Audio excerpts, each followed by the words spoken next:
Great day, my peoples. Great day, my peoples. Real quick. Now, this one right here is really going to be a short video because I don't have that much battery life. Jump right into it real quick. I just wanted to talk about something that just came across my mind, man. It's been on my mind. Let me tell y'all something, man. Lately, I've been noticing there's been a lot of people that have been losing children lately. And I'm going to tell y'all something, man. Them people are not okay, okay? They not okay. And it's still fresh for some of them. Some of them is still fresh. I get it. But I'm going to tell you something, man.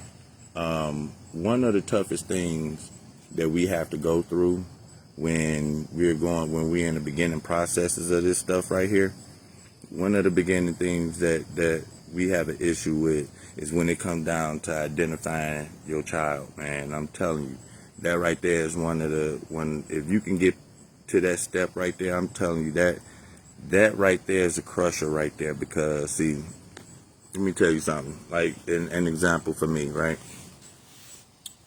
It was a point in time where it was like I was being protected, to be honest with you. Okay, and that's the way I seen it at the time. Even at the time, I seen it like that at the time, like I was being protected. And what I mean by it, because see,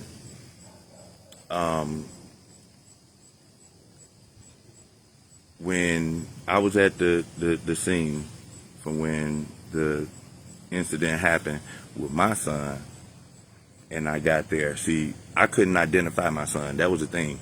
I could not identify my son in any way, shape, or form, no matter which way I tried to look at it. You know what I'm saying? And that right there was really hard for me because I didn't recognize this boy. You know what I mean? Meaning that when I was at the scene, I'm talking about when I was at the scene, I couldn't identify him. You know what I'm saying? Now, when I got there to the scene, the officers, they allowed me to look at him. I pulled the cover back and everything. And when I'm telling y'all, me looking at this boy, and I'm looking at him straight in his face. I'm looking straight at him in his face. You know what I'm saying? Me being this close from no further than what I am from this phone right here, I could not recognize that boy from his face. You understand what I'm saying? I did not recognize that boy. And so, you know, even when I go a little further, you know what I'm saying? Like look, I did not recognize, and the only how I recognized that boy was through his hands. You see what I'm saying? Which brings me to my next point, is because that's the way I had to identify my child. You see what I'm saying? There was no other way. And when to identify him at that time, and that was with me being, that was with me being right there in his face. There was no way I could identify him because at that time he had a lot of head trauma, face and head trauma that he had took. So, and I'm telling you, I was right there in his face, and I could not recognize him. I didn't know who. I couldn't see nothing, and I was right there in his face, man. When I tell y'all, the only how I recognize my son, I recognize him through his hands. You see what I'm saying? And that right there is a part right there, another part right there that trips you out, at times, because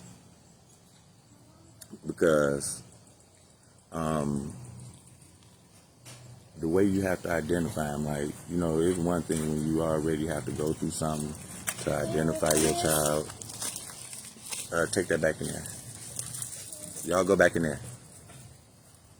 It's one thing when y'all have to go identify your child, but when you got to identify your child by different means because, they so badly done, I'm telling you, man, that just really pushes things to a whole nother level.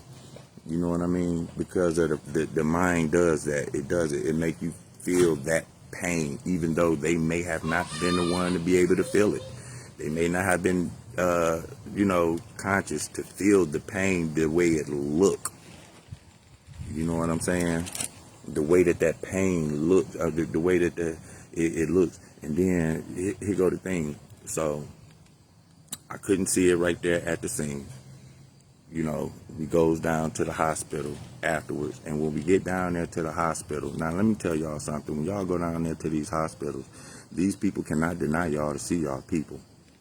Now, they denied me to see my son, but, and there's a but in there, and I need y'all to hear this out. The reason why that they denied me to see my son is because the doctor who took him in, the doctor that was looking at him at the time, he seen the condition that me and his mother was in at that time. And to know that that boy was 7 years old and what he's looking at in that room, he knew it wouldn't have been good for us. He couldn't have stopped us from going to see him. But the way that he came out, I've never seen the look on the doctor's face like that. But when that doctor came out and he talked to us, he was just, what I recall him saying was, okay, so you guys are here for, and we told him, yeah, okay, yeah, we have him back there. He said, what are you here for? We said, we're here to identify him. He said, did you see him at the scene? Like, yeah. He was like, so you want to come back here pretty much and, identify him, but he was like, I'm be honest with you. He said, I don't want to let you do that. He said, I recommend that you don't do that, like pretty much. And, and these ain't word for word. This right here is just paraphrasing.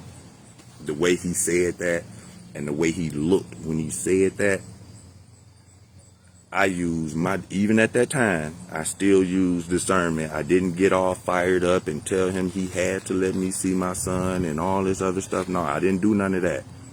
I took my mental photos that I took from when I seen him on that ground and I couldn't recognize him.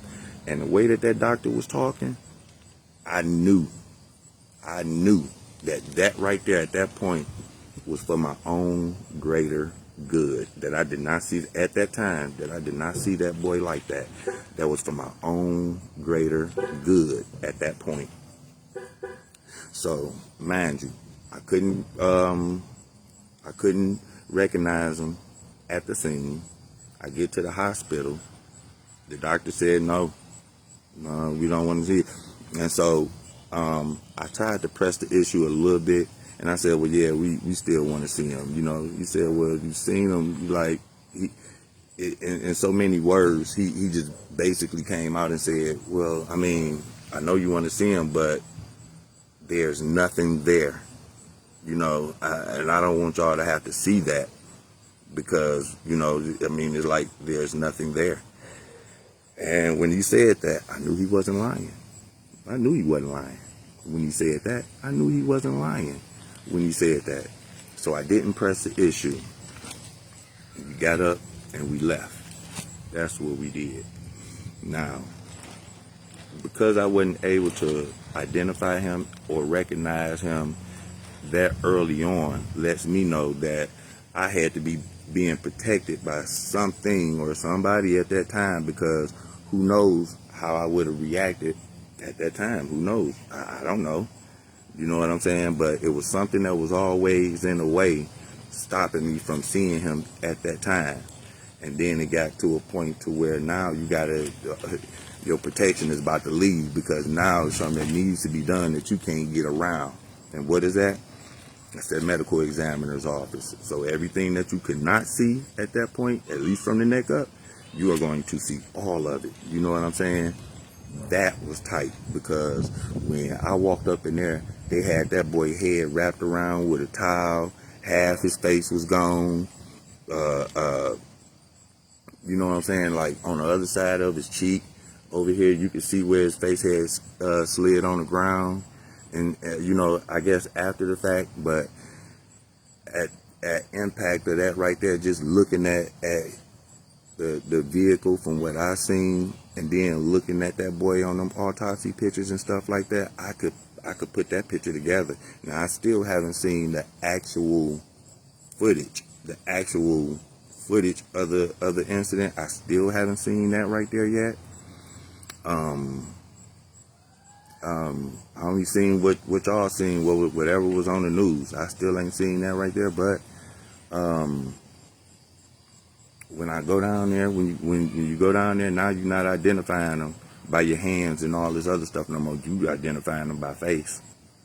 And even with the damage that was on his face like that, the heavy damage that he sustained on his face like that right there, man, we were still able to identify him. Now, I said that because when other people go down there to identify their child, man, that's what they see. They see a head up. Oh, and not to mention, it was a black and white shot, too. They tried to, he was so badly damaged that they had to give me a black and white shot. I didn't get a color shot. I didn't get a color shot until I went down there and ordered his autopsy pictures. You know what I'm saying? Like, I had to go down there and order his autopsy pictures in order for me to see it in color. You know what I'm saying? And again, at that point, if I did that, that was me unwrapping the guide that was around me, because to be honest with you, I probably shouldn't have looked at that. I probably shouldn't have seen it, but I said, hey, you know what? I'm going the whole way. At least that's what I felt. So I need to see everything, you know. And yeah. So I started looking and I started digging and stuff like that. But when I had to go down there and identify that boy and seeing him like that, I mean, heart just dropped. The heart just gonna drop. And that right there was just how he looked, you know, then. So what they were talking about for the funeral homes, I had funeral homes that was saying, hey, we can do reconstruction. Sorry about that, y'all. I had funeral homes saying, hey, we can do reconstruction and all this other stuff right there. Now, you done seen them the way that you used to seeing them, and then you just seen them how you seen them when you had to go identify them. Ain't no reconstruction fixing this right here, man. Ain't no reconstruction fixing this right here. And before I have my son looking like I don't recognize him just so he could have an open coffin, we'll have a closed coffin. So his mother thought of an idea at the time when we was having making the funeral arrangements, and said, well, hey, why don't we just wrap the coffin? You know what I'm saying? Let's wrap the coffin. And so they provided that service. Clora Funeral Home, they provided that service for us to be able to get the coffin wrapped. We took a couple of pictures and we gave it to him, and, you know, made it Sonic and everything. That was his cartoon character before he passed, with Sonic and everything. And we had them wrap the coffin. Now, what that did when in doing that and wrapping that coffin, what I didn't know is that it would make that funeral just that much more, you know, you could stomach it a little bit more better. It wasn't as hard than looking actually at your child in that coffin, because I'm telling you, like I said, man, in one of the videos I made before, I said that I didn't know if my son was in that coffin or not. And I didn't. Like I said, I didn't know if he was in that coffin or not. But I did know that he wasn't with us. And at that point, whether he was or wasn't, I wasn't really concerned with that, even right now as I speak, because I would have just freaking, hey, my box would have been right next to his if I had seen that. And that's why I think that it was important that for some odd reason, somehow I wasn't able to see that. It was something that prevented me from seeing that right there, because I had already seen enough. I wasn't about to go back through that again. Then have to see him in a box like that right there, and then don't know if they could have reconstructed his face and all this other stuff. And let me tell you something, man. That boy, whole side of his face was gone. His head was wide open, okay? It looked like somebody was doing surgery on that boy. The boy looked like roadkill when it was all said and done, okay? That boy was slaughtered.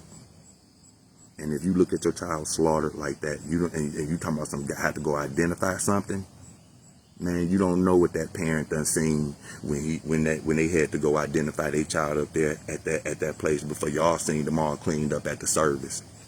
See, y'all seen them all cleaned up at the service. If you go do that right there, that means that you had to go see him at the medical examiner's office at the worst time.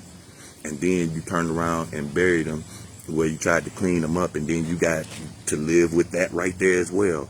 I'm glad I didn't have to live with seeing him actually in the coffin. I just had to have faith and know that he was there. I just had to have faith and know that he was there, because I didn't even want to listen.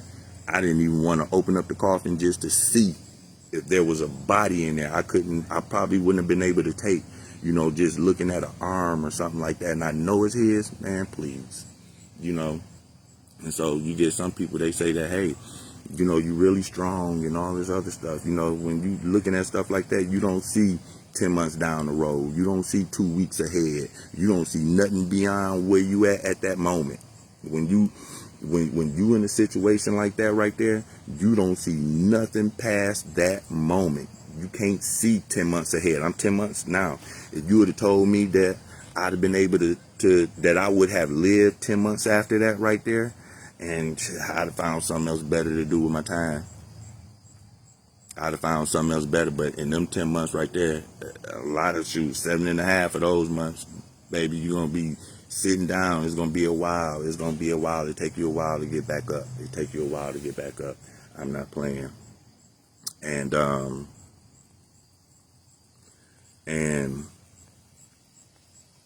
so the fact that I was able to actually see my son go down, that was something else that sat with me too. Because when that right there was happening, I sat in the car. I actually recorded it, to be honest with you, because a lot of people didn't see that either. But yeah, I did that too. You know what I'm saying? I don't know why I did that. I don't know why I did that either. It was a lot of stuff that I don't know why I did, y'all. I ain't gonna lie. I was trying to dig in and stuff, and head all in. I don't know if that right there was for the better or for the worse, to be honest with you.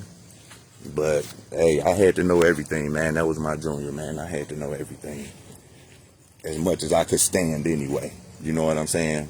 Because this stuff right here, it will make you, I'm telling you, this stuff will make you want to go ahead and it'll make you want to join them.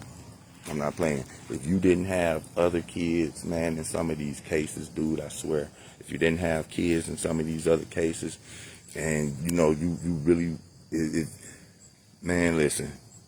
And so now, which brings me to another thing, because you got people out here that don't have but one child, who done lost their child, you know what I'm saying, that to a slaughter or something, and they got to look at their only child like that right there, man.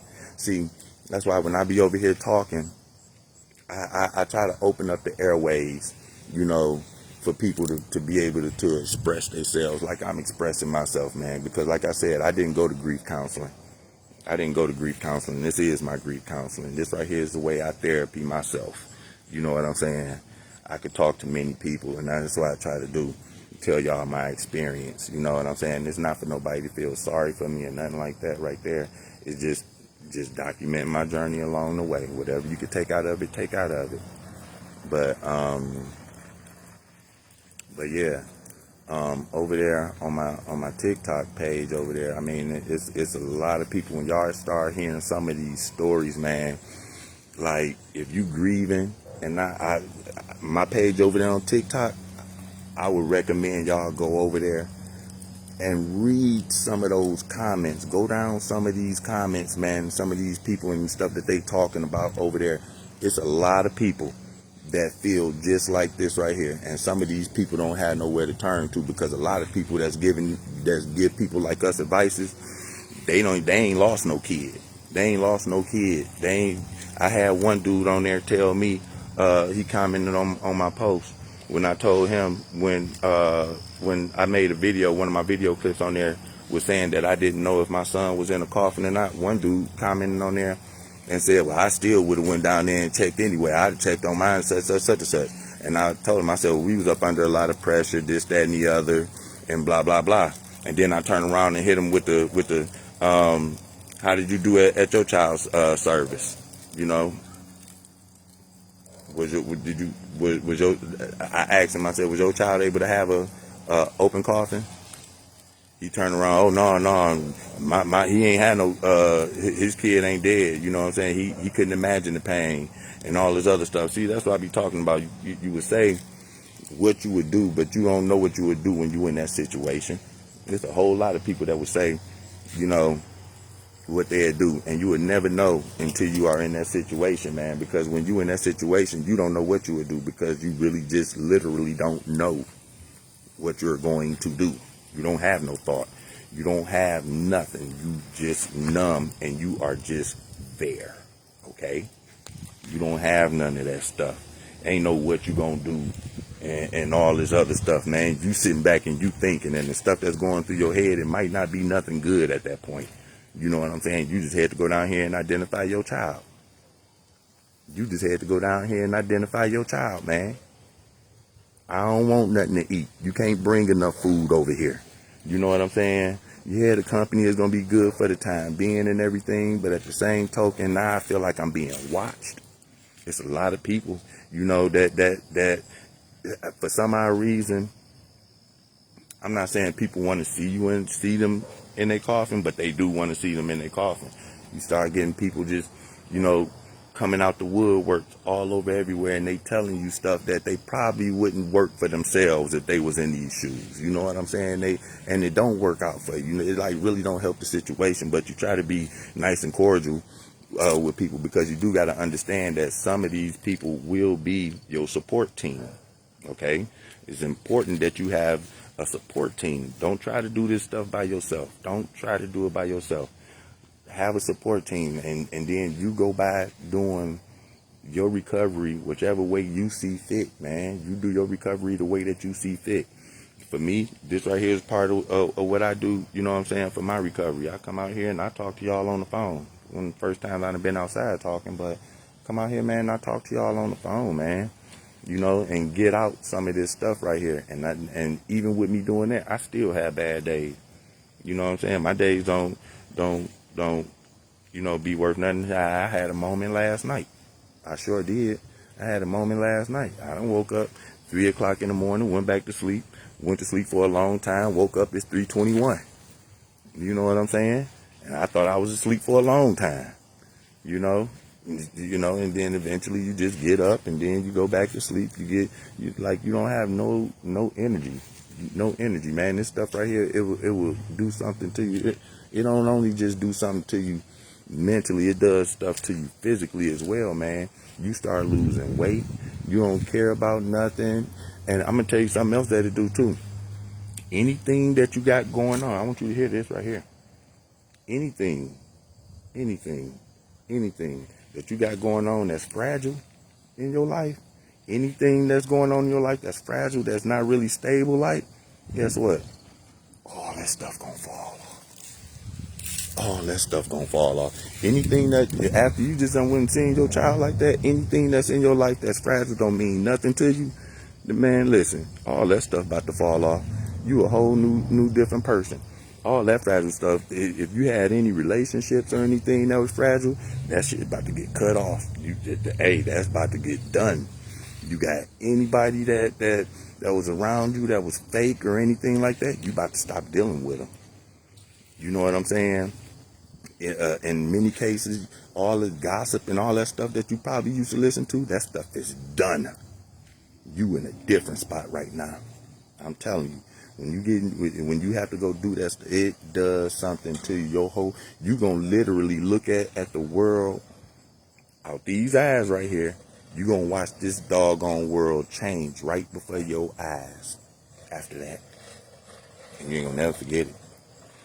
You gonna watch this stuff change before your eyes, and I'm gonna tell you, I see why a lot of people, you know, just me doing my videos. Again, like I said, I see why a lot of people don't talk about that stuff, man. A lot of people don't talk about it because, for one, for the main thing, it's very painful. It's painful to speak on. It's painful to speak on for some, and it's very understandable why. Very understandable. But I'm gonna tell you something. If you can speak on it, talk about it, get it out. like I said, over there on my I talk about this right here. I might have to do a live over there one day, because I only do live over here. But I may have to do a live one day over there, just so I can talk to my audience over there, because it's a big following over there. Of people that really gets it. You know what I'm saying? I tried to create a little spot over there on my TikTok where it could be like a soft landing for people like myself, people like y'all, or somebody that you might know that may have went through this right here. You know what I'm saying? Before. Go over there and check out my TikTok page. You know what I'm saying? I'm going to try to drop the link on this description when I get off of this live. And y'all go over there on my TikTok page and check it out. You know what I'm saying? Now, over there is pretty much clips of the videos that I do here when I do my lives and everything. And I take clips and I share them over there and everything. But I got my Hey Uncle Ronnie page channel on YouTube too, to check it out. And what I want y'all to do is I want y'all to start going over there, listen, and read some of these comments.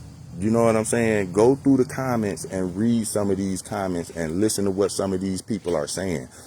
I mean, I'm not saying that mine, let me tell you something, when you done lost a child, that right there pain is the same. That not the same, but that pain, it hit different than anything else. Okay? So when I tell you that pain hit, it's going to hit you if you black, if you white, if you Asian, it don't matter. If you care for your child and you lost your child and you have to bury your child, you're going to feel a certain way about it. So I don't do this color thing over here. You know what I'm saying? Where people be scared to, you know, comment on a post because of this color thing. We don't do that. We trying to heal, and we trying to get people that got this kind of pain to be able to come out and express this stuff right here. So you can start, you know, you can heal yourself, and you hear other people's stuff. And sometimes when you hear some of these people's stuff, hey, you look at yours and I mean, it's bad, but I mean, yeah, like I lost a son. I talked to people over there, man. They had to bury they son, their daughter, and their husband, all at the same time. You know what I'm saying? And then you look at that, you know what I'm saying? And it's not to say, well, you in a better situation, but you got somebody that you could relate to, you know what I'm saying? And that's the problem. People that done lost kids and stuff like that get so tired of talking to people that can't relate to us, man. You only thing you could tell, I mean, we understand, we get the condolences and all that other stuff, but if you ain't really lost no child or could relate to somebody in that fashion, man, it almost go through one ear and out the other, to be honest with you. And that right there could be a child or a parent, for that matter. There's people out here losing their parents because the next closest thing to you typically is your parent, if it ain't your child.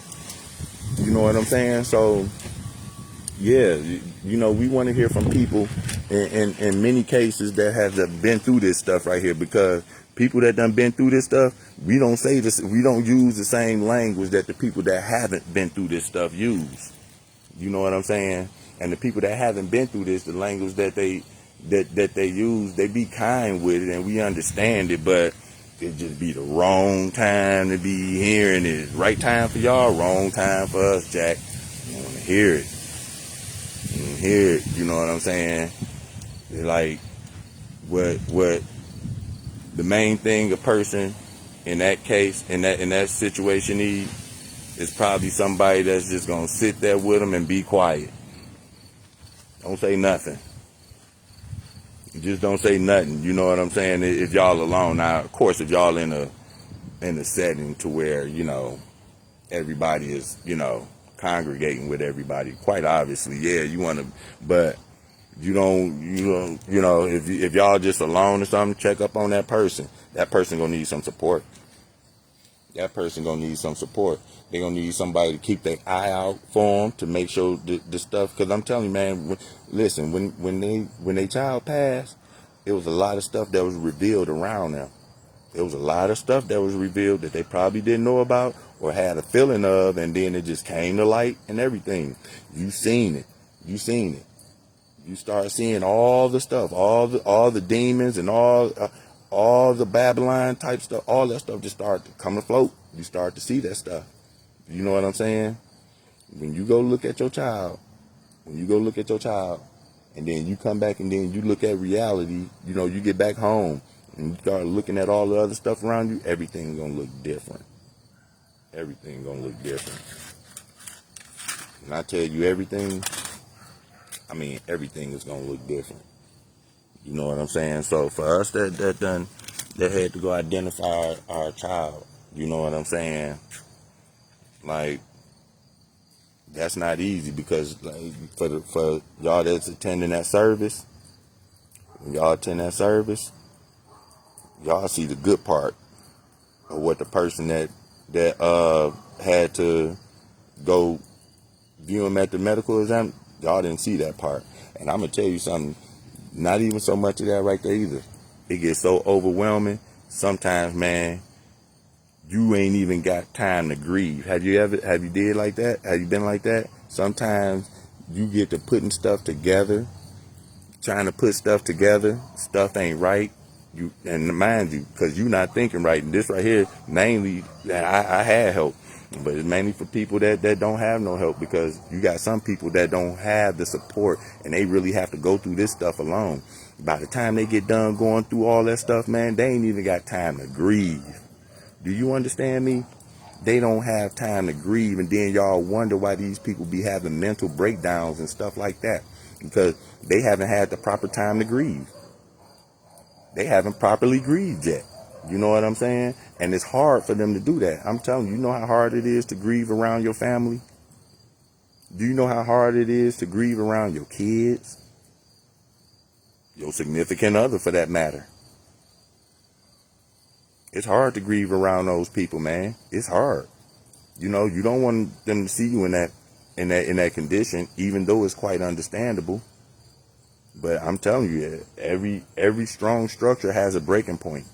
At some point, it does. You know, but you gotta be in it and be out. You just don't live in it. You know what I'm saying? Be in it and be out. You know, that's what I can tell you for right now. You know, but you never be the same after that no more.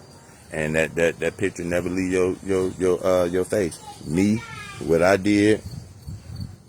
did was, instead of me just seeing what they showed me at the medical examiner's office, what did I decide to do? I decided to go up in there and say, hey, no, give me the whole pictures. I want to see everything from head to toe. I want to see what my boy's body looked like from head to toe. That was pretty much mainly the main reason why I did it. But the majority of his damages was pretty much the neck up, the majority of them. You know, I read his autopsy report and everything, you know, and that right there is on here as well. And I read his autopsy report. Like, I'm going back over the time, like I've these past couple days, I've been looking back at some of the videos that I did prior to this day, like along the journey, man. It's like, yeah, you could see some progress. You could see some progress. It ain't quite where I want it to be at, but you could see some progress though. You know what I mean? And like I said, man, I'm gonna keep these videos coming for y'all. I know it wasn't gonna be a long video. I didn't want to make it a long video. I want y'all to share this right here, man. Please share this right here. Please share it and have people to go over there and go to that Hey Uncle Ronnie page over there on YouTube. My Hey Uncle Ronnie page. Go over there and subscribe over there on the Hey Uncle Ronnie page, and go over there on my TikTok page. It's pretty much my cash. I don't know how that works.